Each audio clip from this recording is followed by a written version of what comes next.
is kind of horrendous acts of violence and killing. And while a lot of those cases are interesting, and we may cover some of them in the future, I wanted to do a topic which is less graphic and more sort of can be lended better to ASMR, is what I'm trying to say. So what I've gone with is disappearances. I don't know about you, but I find disappearances absolutely fascinating.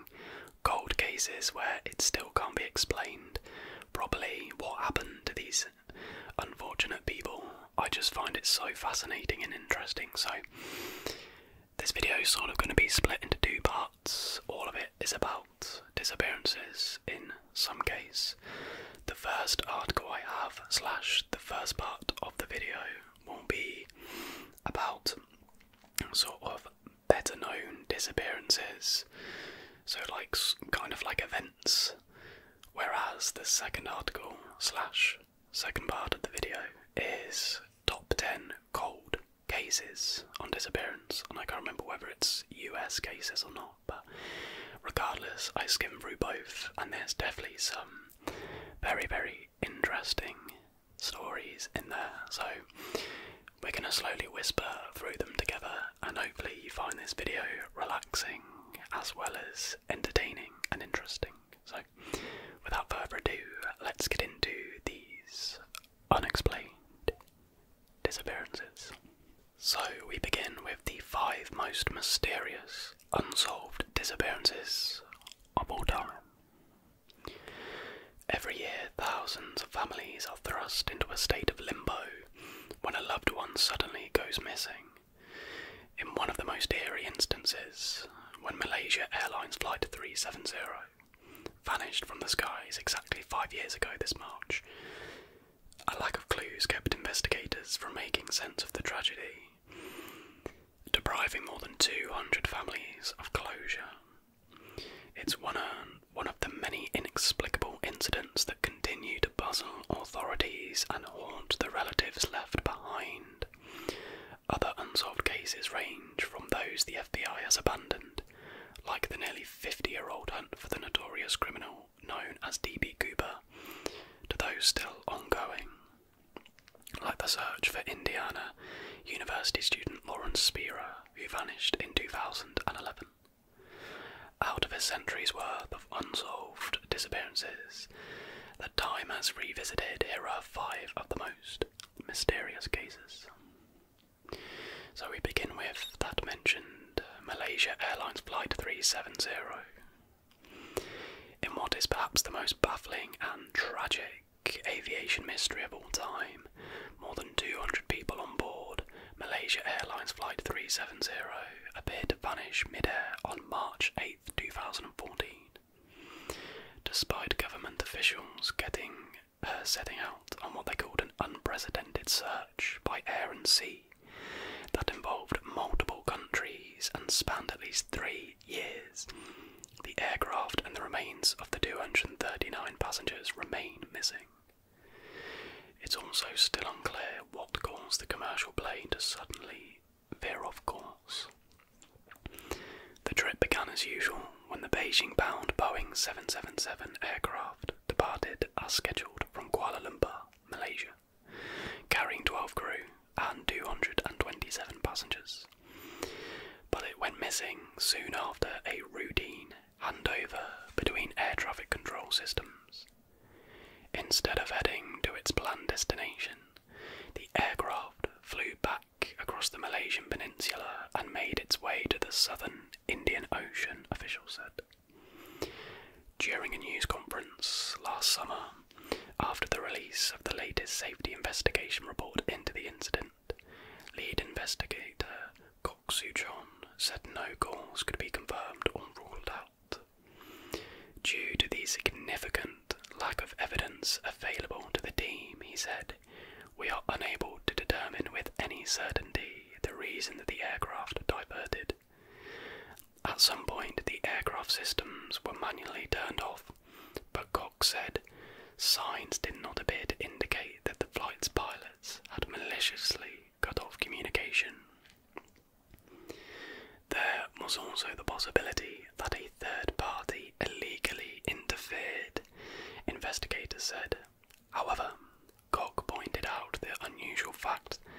no one has since claimed responsibility for the act.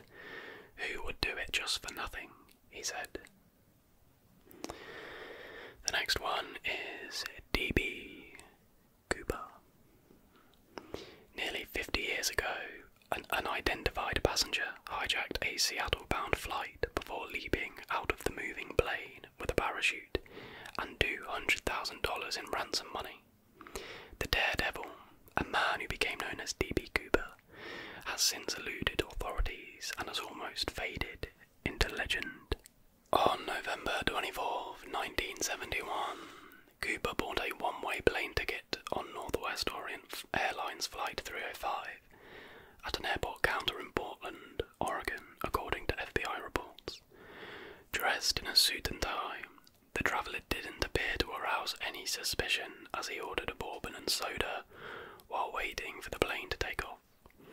Shortly after the plane was in the air, Cooper handed one of the flight attendants a note that said he had a bomb in his briefcase. He demanded 4 parachutes and $200,000 in $20 bills, which he received once the 36 other passengers on board were freed when the flight landed in Seattle.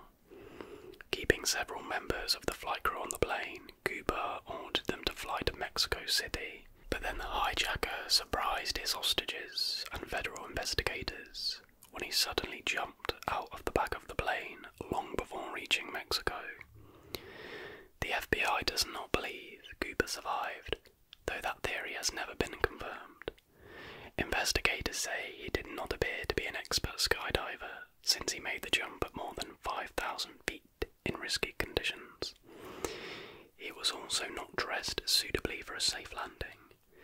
According to FBI records, Cooper leaped into a wooded area at night while it was raining with 200-mile-per-hour winds, wearing loafers and a trench coat.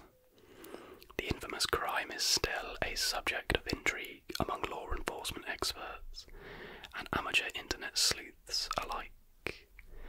But his identity and fate may forever be shrouded in mystery. In 2016, the FBI announced it would no longer actively investigate the cold case, backing off one of the longest and most exhaustive US investigations of all time. The next one is Jimmy Hoffa. When notorious Labour leader Jimmy Hoffa disappeared in 1975, it triggered one of the FBI's longest-running organised crime cases in Detroit. For decades, his disappearance has sparked widespread public interest and has become the subject of many Hollywood films. But more than 40 years later, he remains missing. Hoffa, an ex-convict, was most famous for leading the Teamsters Union, which represents freight drivers, warehouse employees and other US workers, and receiving clemency from President Richard Nixon. In 1971, the former Commander-in-Chief commuted Hoffa's 13-year prison sentence, springing him from a federal penitentiary in Pennsylvania, where he was serving time for jury tampering and fraud. He was only free for about 4 years before he vanished from a Michigan restaurant, where he reportedly went to meet with mafia leaders.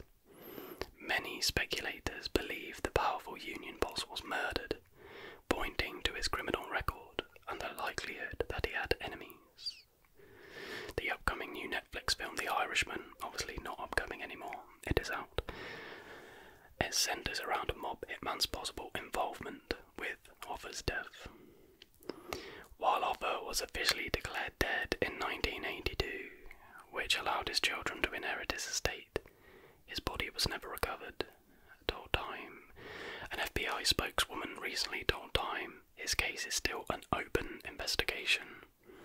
Federal investigators were still searching for his remains as recent as 2013, when they excavated a field near Detroit for 3 days, hoping to unearth any new evidence.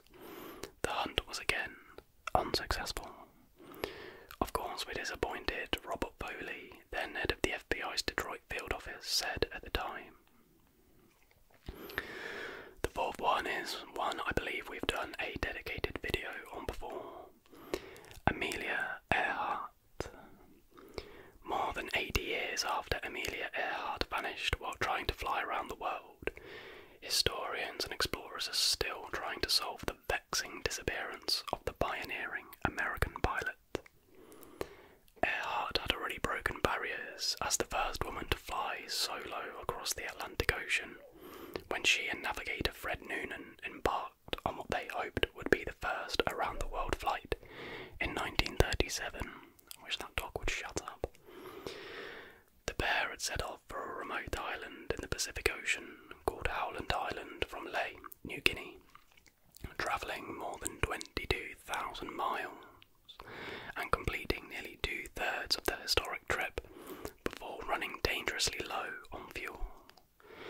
They disappeared somewhere over the Pacific Ocean on the 2nd of July 1937. Rescuers looked for the pair for about 2 weeks, but Earhart and her companion were never found.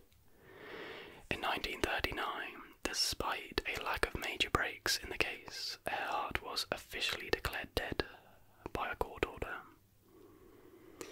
To this day, her fate remains a mystery and a topic of debate. And then the last one for this article is Lawrence Spiro.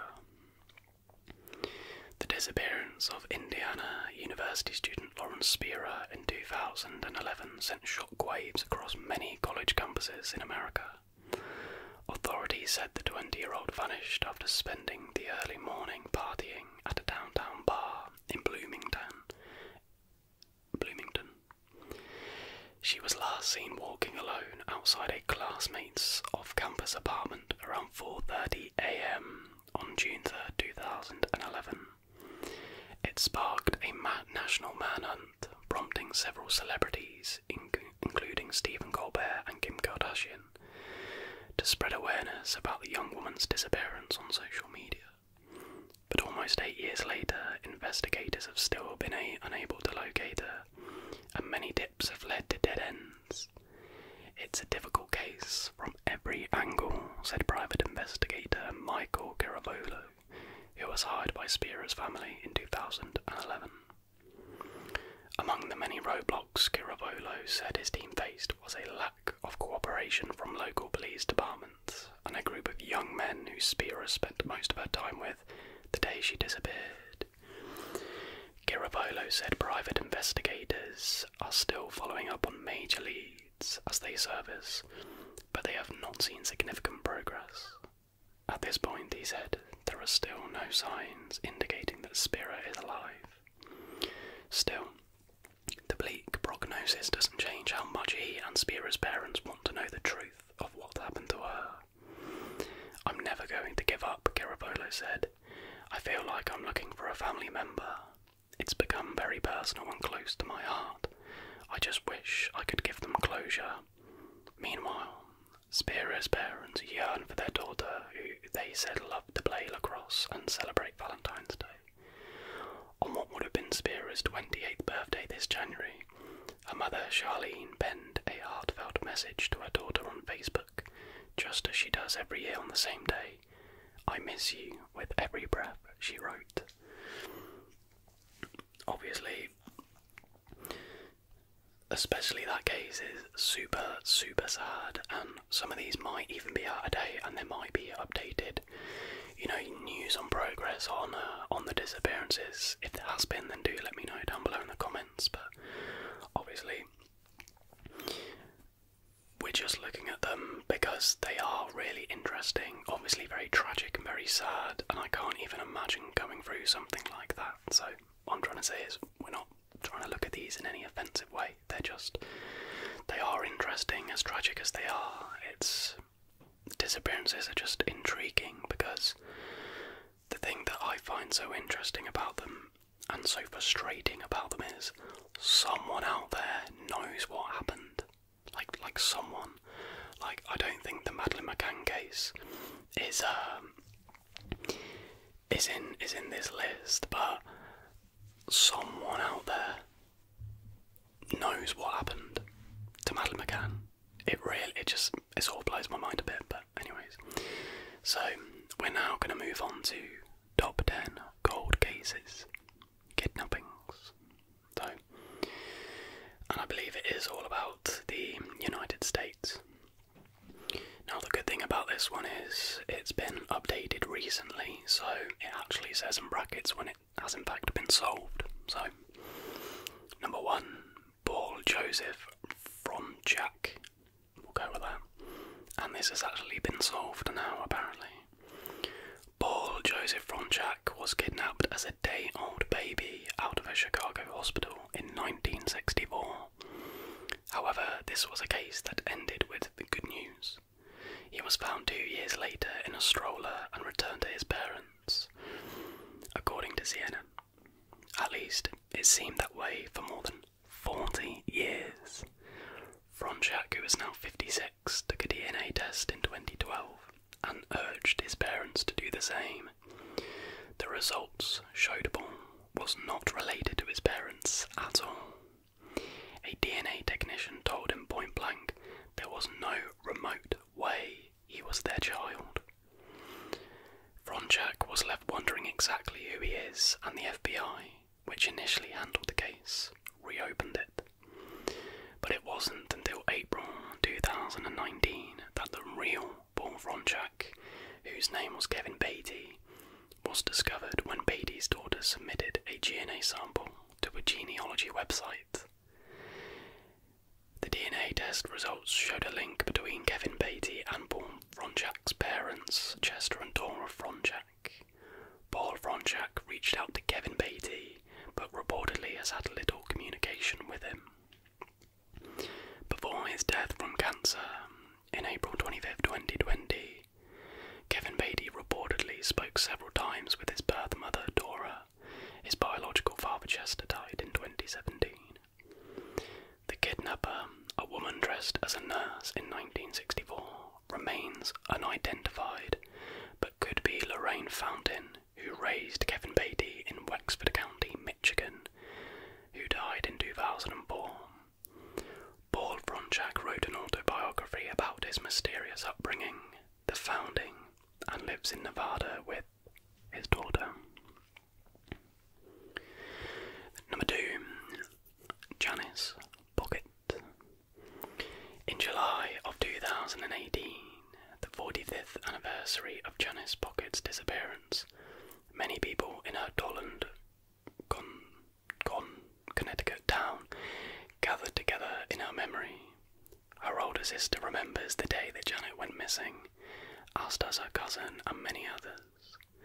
According to Harvard's Courant, it's hard for people to forget that July day in 1973 when Janice, then 7 years old, disappeared.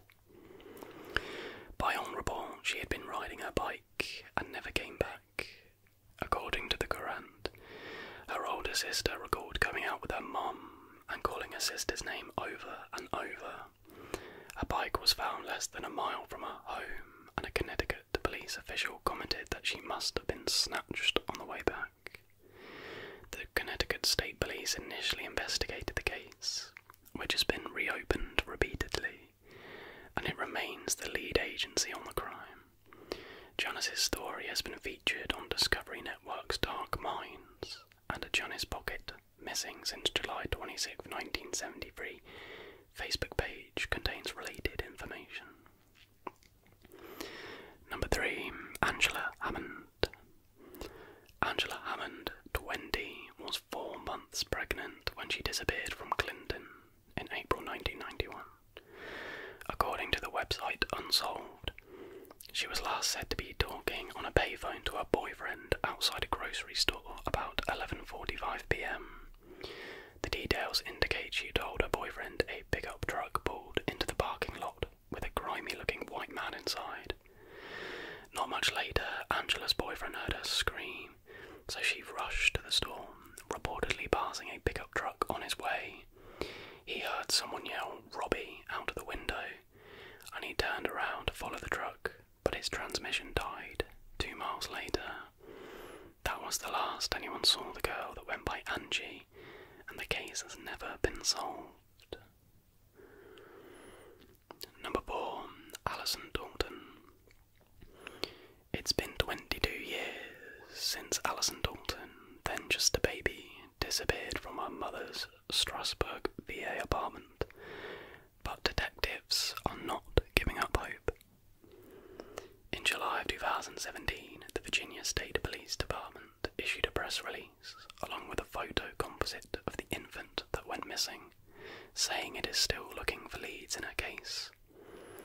So much gruesome information about the case is already known, just not what happened to the baby.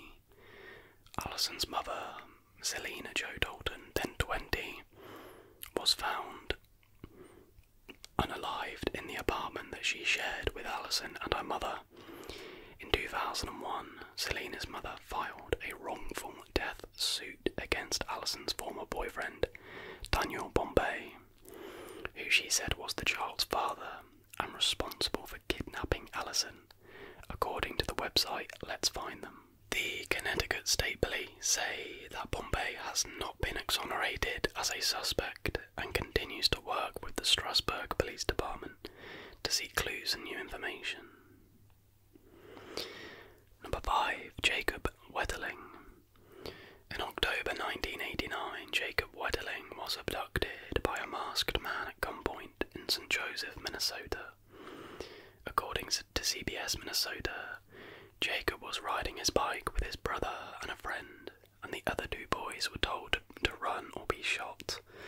The masked gunman, who was identified 30 years later as Danny Heinrich, admitted in court in 2016 that he did bad things to Jacob Wetterling and then unalived him. Fearing the police would hear his cries after he did what he did, he shot Jacob Wetterling twice and buried his body on his farm. Danny Heinrich's DNA was found on the sweatshirt of a 12-year-old boy, Jared Scherl, who was 12 when he was snatched, and had bad things done to him 9 months before Jacob Wetterling. Local resident and blogger Joy Baker worked with Jared Scherl to investigate the connection between the two crimes and provide answers for the Wetterling family. Jacob Wetterling's abduction led Congress to pass legislation to create sex offender registries and the creation of the Zero Abuse Project, an organisation dedicated to improving prevention, recognition and response to child sexual abuse. Number 6. Danny Goldman. The case of Danny Goldman, missing since 1966 out of Miami, was investigated by 2 agencies, the then Dade County Sheriff's Office and the FBI. Danny was kidnapped from his home in March 1966, the day before he turned 18. The kidnapper could not find the $10,000 in the home he demanded, so he abducted Danny instead, saying he wanted 25 grand that evening in ransom. The kidnapper never called, and Danny was never seen again. The Miami-Dade Police Department reopened the case in 2012 when investigators went to interview Danny's former ex-girlfriend. A high school classmate of Danny's, also an attorney, launched the website surfsidekidnapping.org to keep interest in the case active. That attorney's implication: Danny is long gone, but conspiracy and cover-up are crucial elements of the crime. Number 7. Soo Leggett. In 2012, the FBI released aerial photos related to the disappearance of Soo Leggett. The Monitor reports that in 1994, Leggett, a then 21-year-old wife and mother, was abducted from her place of work at a Texas cotton gin. Soon after that, her father received a ransom phone call and a ransom note a few days later, but that was the last they heard. The ransom note appeared to be written in Kim's handwriting and asked for $250,000. The investigation was handled by the Mercedes Police Department and may have been botched, but not deliberately, an investigator has told KGRV. Believing Kim may be dead, the Texas Department of Public Safety placed her on its top 12 Texas Rangers Unsolved Homicides webpage in 2013. The FBI and the Hidalgo County investigators continue to seek information information related to the case. The last three now. Number 8, Tammy Lynn Leppert.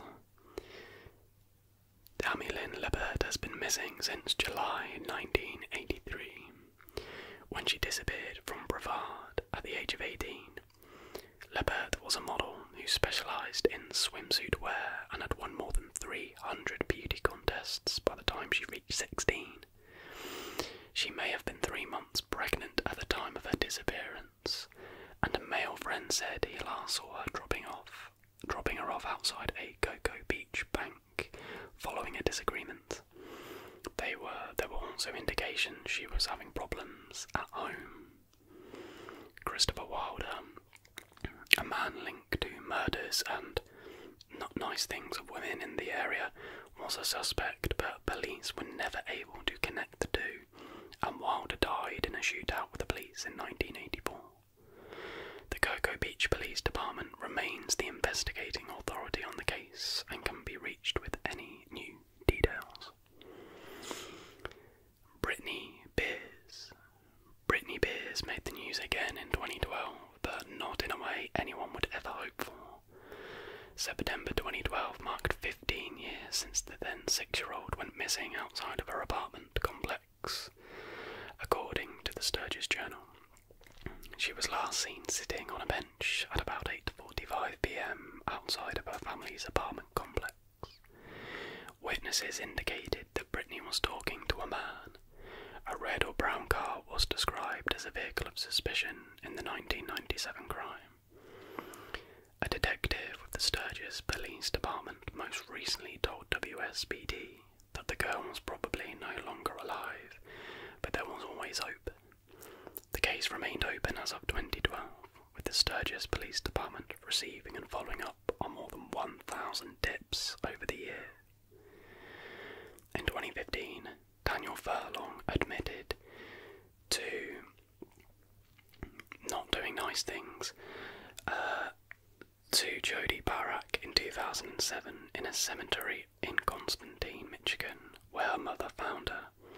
He was labelled as a person of interest in the Britney Beers case after DNA from Barak's body and clothing matched the DNA swabbed from a 10-year-old girl he abducted in White Pigeon, who broke free after being tied up with extension cords.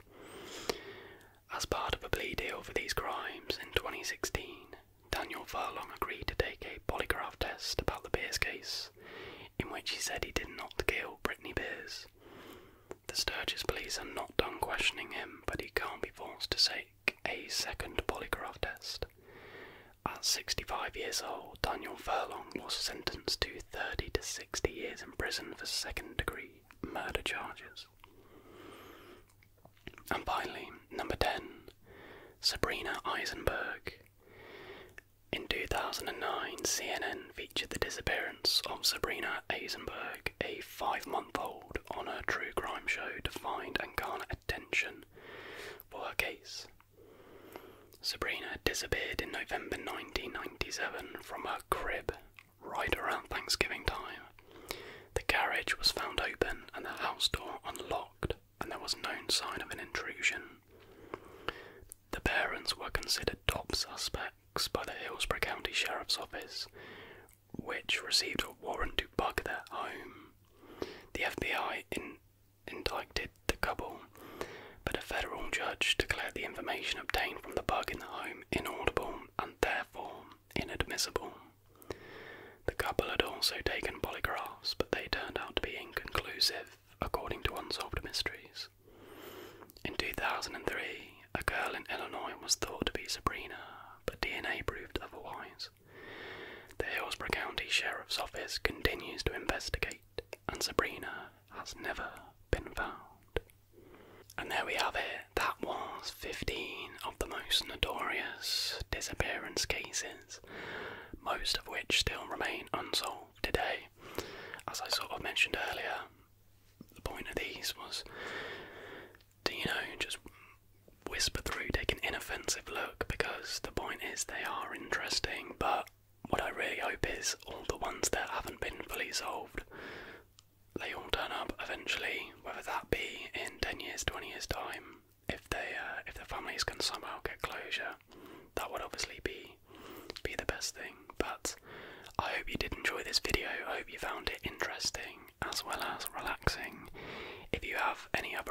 suggests for true crime videos that you'd like to see covered on the channel, topics, people, all that good stuff, then be sure to comment your suggestions down below. But that is going to do it for tonight's video. Thank you so much for watching. If you did enjoy this video, please do give it a like, and why not subscribe if you're new.